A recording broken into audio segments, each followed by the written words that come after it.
परिवार। एक बार एक आदमी अपने बेटे के साथ पतंगबाजी करने गया। वहां लोग रंग बिरंगी पतंगे उड़ा रहे थे। आसमान में रंग बिरंगी पतंगे उड़ती देख बेटा भी पतंग उड़ाने के लिए उत्साहित हो गया।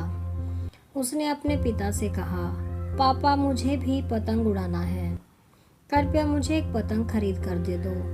बेटे की इच्छा पूरी करने के लिए पिता पास की एक दुकान पर गया। वहां से उन्होंने अपने बेटे के लिए एक सुंदर पतंग और डोर खरीदी। पतंग पाकर बेटा खुशी से उछल पड़ा। कुछ देर बाद वह डोरी पकड़कर पतंग भी उड़ा रहा था। उसकी पतंग आसमान में ऊंचे उड़ रही थी, लेकिन वह खुश नहीं था। वह चाहता था कि उसकी पतंग और ऊंची उड़े। उसने अपने पिता से कहा, पापा ऐसा लगता है कि डोर के कारण पतंग ऊंची नहीं उड़ पा रही है। इसकी डोरी क्यों ना काट दे, इससे पतंग मुक्त होगी और ऊंची उड़ान भी भरेगी। कृपया आप उसका डोरी काट दें। बेटे की बात मानकर पिता ने पतंग की डोर काट दी। डोर कटते ही पतंग ऊपर जाने लगी। बेटा यह देखकर बहुत खुश हुआ, लेकिन कुछ देर बाद पतंग ऊपर जाने के बजाय नीचे आने लगी और एक मकान की छत पर जा गिरी। बेटा यह देखकर हैरान रह गया।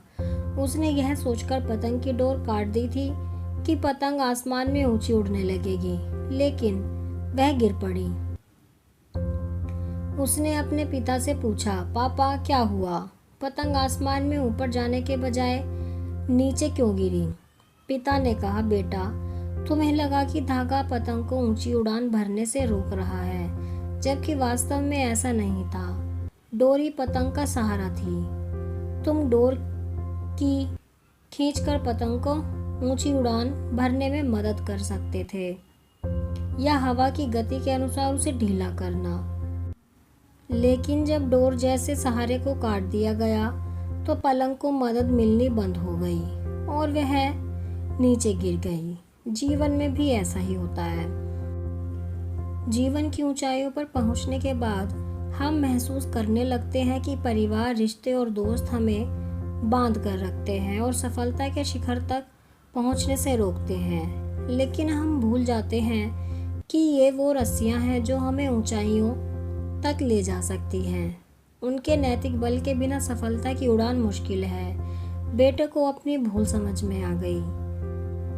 कई बार हम सोचते हैं कि अगर हम अपने घर और परिवार के बंधनों से मुक्त हो गए तो हम अपने जीवन में तेजी से प्रगति करेंगे या जीवन की नई ऊंचाइयों को प्राप्त करेंगे। लेकिन हम यह भूल जाते हैं कि हमारा परिवार और प्रियजन हमें जीवित रहने और जीवन में आगे बढ़ने में मदद करते हैं। बुरे समय में परिवार और प्रियजन हमारा सहारा बनते हैं, हमें प्रेरणा देते हैं।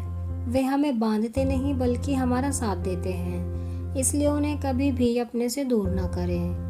आप कमेंट में ज़रूर बताएं कि आपको ये कहानी कैसी लगी है।